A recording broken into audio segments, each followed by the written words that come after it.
శుక్లాంబరధరం విష్ణుం శశివర్ణం చతుర్భుజం ప్రసన్నవదనం ధ్యాయేత్ సర్వవిఘ్నోపశాంతయే.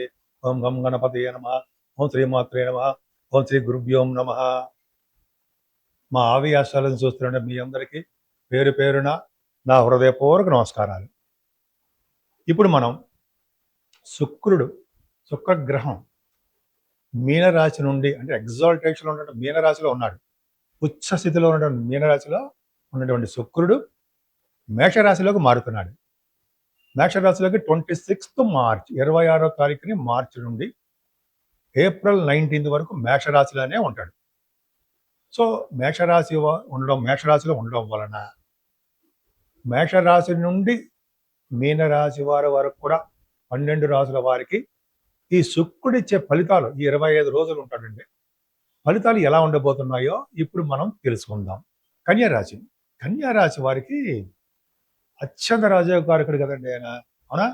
కన్యారాశి వారికి 9th house lord, 2nd house lord అష్టమంలో గెలిపాడు. పైగా శత్రుక్షేత్రంలో నుండి మేషరాశిలో గెలిపాడు. అంటే మనకు చెప్పాం కదా, అనుకున్నాం కదా 26 ఏప్రిల్ నుంచి అని చెప్పని. ఆ 26 మార్చ్ నుంచి మీకు శుక్రుడు మేషరాశిలో ఉండడం వలన అత్యంత రాజయోగకారకుడైనటువంటి శుక్రుడు శుభఫలితాలే ఇవ్వలేడు. First point. ముఖ్యంగా శుక్రుడు వలన మాత్రము ఆయుష్ ఉంటుందండి. అలాగే ఆరోగ్యప్రదంగా ఉండడానికి అవకాశాలు ఉంటాయి. ఆరోగ్యపరంగా ఖచ్చితంగా ఉంటారు, అందులో డౌట్ లేదు.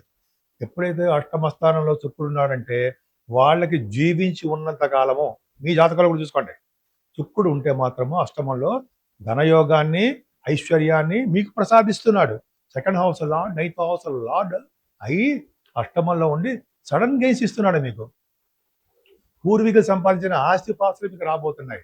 సడన్ గెయిన్స్, ధన ప్రాప్తి కలగబోతుంది. కొంతమంది లాటరీస్ కూడా తగులుతాయి, బట్ లాటరీస్ వద్దండి మనకి. బట్ ఏంటంటే మంచి యోగాన్ని కలుగుతుంది. అంతేకాకుండా కొన్ని సందర్భాల్లో శుక్రుడు అన్ని పనుల్లోనూ ఆటంకాలు కలిగిస్తాడు. అష్టమ శుక్రుడు కానీ ధనాన్ని బాగా ఖర్చు పెట్టేట్టు చేస్తుంటాడు. అష్టమంలో ఉన్న శుక్రుడు విదేశాలు వెళ్ళడానికి కూడా అవకాశాలు ఇస్తాడు, కానీ విదేశాలు వెళ్ళడానికి కొద్దిగా ఆలస్యం చేస్తూ ఉంటాడు. ఎందుకు మరి? సో ఆలస్యం చేయడము, ఆటంకాలు ఎదురవడం కొద్ది జరుగుతూ ఉంటాయి. కొద్దిగా జాగ్రత్తగా ఉండాలి. శుక్రుడు వల్ల కదండి వ్యవసాయ రంగంలో కూడా మీకు మంచి మంచి మార్పులు వస్తాయి. కానీ వ్యవసాయ రంగంలో కూడా కొద్దిగా వెనకబడిపోవడానికి కూడా అవకాశాలు ఉన్నాయి. కొద్దిగా మీరు రైతులకు కూడా అంత అద్భుతమైన పరిస్థితులు కాదని చెప్పచ్చు అనమాట. ఏదేమైనా మీకు శుక్రుడు అనుకూలమైన పరిస్థితులు లేకపోయినా సరే అమ్మవారి యొక్క రక్ష మీకు ఉంది. అంటే భ్రమరామ అమ్మవారు, దుర్గా అమ్మవారి యొక్క రక్ష ఉండడం వల్ల లలితా సహస్రనామాలు యొక్క మీరు రోజు పఠిస్తున్నారు కాబట్టి పఠించడం వల్ల అందులో ఒక్క నామాన్నైనా సరే ఓం హ్రీం శ్రీం శ్రీమాత్రే నమః అని బీజాక్షర మంత్రం ఉంది కదా, మీకు తెలియదు ఏముందండి. అది చేసిన రోజుకి 100 సార్లు చేసినా కూడా అద్భుతమైన ఫలితాలు కన్యారాశికి వచ్చి తీరుతాయి. నేను వాటరీ ఆదినారాయణరావు అండి. ఆది అస్ట్రాలజీ నుంచి నేను చేస్తుంటాను, మీకు తెలియంది కాదు. నాకు కూడా నా జనరల్గా విదేశాల నుంచి ఫోన్లు రావడము, మీరు కూడా ఫోన్ చేయడము జరుగుతూ ఉంటుంది. మీ వ్యక్తిగత జాతకాలు కానీ లేదా మీ వాళ్ళ జాతకాలు కానీ చూపించుకోదలుచుకుంటే జనరల్గా ఏంటంటే date of birth, time of birth, place of birth ఉండాలండి. ఎప్పుడూ కూడా మనకి కరెక్ట్ రిజల్ట్స్ రావాలంటే, కరెక్ట్ ప్రిడిక్షన్స్ రావాలంటే కరెక్ట్ టైం ఉండాలండి. అంటే మీరు పుట్టిన టైం సెకండ్స్తో కరెక్ట్గా ఉండాలి అక్కర్లా. ఒక 5 నిమిషాలు అటు ఇటు ఉన్నా పర్వాలేదు.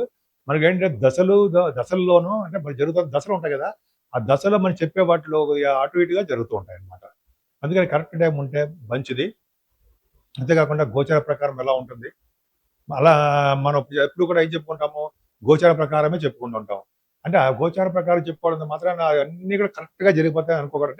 అంటే నాకు చెప్పే గోచార ప్రకారం చెప్తున్నాను, నాకే జరిగిపోతుంది అనుకోకూడదు. అంటే మనకి ఇంపాక్ట్ అవుతుంది అనుకోకూడదండి. గోచారం అనేది చాలా మంది ఇంపాక్ట్ ఉంటుంది. అందుకనే ప్రత్యేకంగా జాతకాల మీద ఆధారపడి ఉంటుంది. కొంతమందికి జాబ్ రావట్లేదని కొంతమందికి, అలాగే వివాహాలు కావట్లేదని కొంతమందికి, చిల్డ్రన్ ప్రాబ్లమ్స్ అని కొంతమందికి, భార్యాభర్తలు దూరం అవడము, ఇలా చాలా విషయాలు మనకి జాతకాల్లో పరిశీలిస్తామండి. అది కూడా చెప్తాము. చాలామంది అందుకనే ఫోన్ చేస్తుంటారు. అంతేకాకుండా నేను ప్రొఫెషనల్గా కాస్ట్ అకౌంటెంట్ నేను. అంటే కాస్ట్ అకౌంట్ అంటే ఐసీడబ్ల్యూ అంటాం మనం. 34 ఇయర్స్ నేను గవర్నమెంట్ ఆర్గనైజేషన్ చేశాను. అంతేకాకుండా నాకు 36 years of experience in astrology. 1990 నుంచి కూడా నాకు జాతకాలు వచ్చు. 2000 ఇయర్లో నేను MA astrology Potti Sriramulu university ద్వారా చేయడం జరిగింది. అవన్నీ పక్కన పెడితే కొద్దో గొప్ప నాకు అనుభవం ఉందని చెప్పడం కోసం ఇవన్నీ చెప్పానండి. చాలామంది జాతకాలు చెప్పించుకుంటారు. మీ జాతకాలు చెప్పించుకోవాలనుకుంటే నాకు మీ డీటెయిల్స్ పంపించండి. నేను ఇలాగ షూటింగుల్లో ఉండడం వలన, అంటే చిన్న చిన్న ప్రయాణాలు, కొంతమంది షార్ట్ జర్నీస్ చేస్తుండడం వల్ల మీకు అందుబాటులో ఉండకపోవచ్చు. కానీ నాకు వాట్సాప్ చేయడం వల్ల, వాట్సాప్‌లో చేస్తే నేను తప్పకుండా మీకు అందుబాటులో ఉంటానండి మీకు. నేనే స్వయంగా మీకు ఫోన్ చేస్తాను. మూడో వ్యక్తి ఎవడు మన మధ్యలో ఉండడు. ఖచ్చితంగా నేనే మాట్లాడి, నేనే మీకు స్వయంగానే మొత్తం అంతా డీటెయిల్‌గా చెప్తూ ఉంటాను. ఖచ్చితంగా మళ్ళీ తర్వాత కూడా మీరు ఫోన్ చేసి ఏమాత్రం డౌట్లున్నా కూడా ఒకసారి జాతకం చెప్పేసినా మళ్ళీ డౌట్‌లొస్తాయి. మీరు ఎప్పుడు చెప్పినా కూడా మళ్ళీ ఎక్స్‌ట్రా ఫీజులు అవేం తీసుకోకుండా ఖచ్చితంగా నేను మీకు అటెండ్ అవుతాను. ఆది అస్ట్రాలజీ అంటే ట్రస్ట్, నమ్మకం. మీరు నా మీద నమ్మకం ఉంచండి. అన్నీ మంచిగా జరుగుతాయి. అంతేకాకుండా మనం వాస్తు శాస్త్రంలో కూడా నాకు తెలుసండి. మనం ఎక్కువగా దీంట్లో వెళ్ళలేకపోతున్నాం వాస్తు శాస్త్రంలో కూడా. అంటే కాన్సంట్రేషన్ అస్ట్రాలజీ చేయడం వల్ల మీకు కూడా ఏమన్నా అనుమానాలు గానీ, కొన్ని కొన్ని సలహాలు కావాలన్నా, ఇంకా చిన్న చిన్న సలహాలు కావాలన్నా మీరు నన్ను సంప్రదించొచ్చు. అంటే కొన్ని కొన్ని అనుమానాలు వస్తాయి ఆస్ట్రాలజీలో. అదే వాస్తు శాస్త్రంలో. కొన్ని మీకు ఏమన్నా డౌట్లుంటే మీరు నాకు చెప్పండి. నేను ఫోన్ల ద్వారానే మీకు నేను క్లియర్ చేసేస్తుంటాను. కొన్ని కొన్ని బ్లూ ప్రింట్స్ కూడా పంపిస్తుంటారు కొంతమంది. అది కూడా చూసేసి కూడా చెప్పొచ్చండి. సో, మీకు అందుబాటులో ఉంటాను నేను. సో, మీరు ఆది ఆస్ట్రాలజీని నమ్మండి. ఖచ్చితంగా నేను మంచి మార్గమే చేస్తాను. నిజాయితీగా ఉండడమే ఆది ఆస్ట్రాలజీ నా యొక్క లక్షణం. ఇప్పుడు మనం పరిష్కార మార్గాలు తెలుసుకుందామండి. అంటే విపరీతంగా లక్షలు లక్షలు ఖర్చు పెట్టేసి అవేమి ఉండదండి మన దగ్గర. అంటే ఉండవు. లక్షలు లక్షలు ఖర్చు పెట్టినంత మాత్రాన ఇమ్మీడియేట్‌గా జరిగిపోతుంది కాదు. ఏదేమైనా మన జాతకాల మీద, మనకు జరుగుతున్న దశల మీద ఆధారపడి ఉంటుంది. సరే, దానికంటే పరిష్కార మార్గాల గురించి చెప్పుకుందామండి. పరిష్కార మార్గాలేంటంటే, మేషరాశి నుంచి మీనరాశి వారి వరకు కూడా మనం శుక్రుడు వలన మనం తెలుసుకున్నాం. శుక్రుడు కొంతమందికి ఆల్మోస్ట్ చాలా మందికి కూడా మంచి శుభఫలితాలు ఇస్తాడు. కానీ ఆయన మూడో ఇంటి వాడిగా ఉండడము, అంత శుభఫలితాలు ఇవ్వకపోవడము, 10థ్ హౌస్ లార్డ్‌గా ఉండడం కొన్ని కొన్ని ఉన్నాయి హౌసెస్. 11వ ఇంటి వాడిగా మంచి ఫలితాలు ఇవ్వలేకపోవడము, 12థ్ హౌస్ లార్డ్‌గా కొన్ని కొన్ని రాశుల వారికి మంచి ఫలితాలు ఇవ్వడు. కానీ శుక్రుడు మేషరాశిలో ఉండడం వల్ల కొంతమందికి మంచి చేయడము, కొంతమందికి శుభఫలితాలు ఇవ్వలేకపోవడం జరుగుతుంది. అసలు మనకు మంచి చేయాలి, శుక్రుడు వల్ల మనకు మంచి జరగాలి అని అంటే 26వ తారీఖు నుంచి మార్చ్, ఏప్రిల్ ఆల్మోస్ట్ 19థ్ వరకు కూడా మనకి శుక్రుడు వల్ల మంచి జరగాలంటే ఫస్ట్ అమ్మవారిని పూజించాలి. ఎవరు? మీ గ్రామ దేవతనే ఫస్ట్ మెయిన్ ఇంపార్టెన్స్ ఆవిడకే ఇవ్వాలి.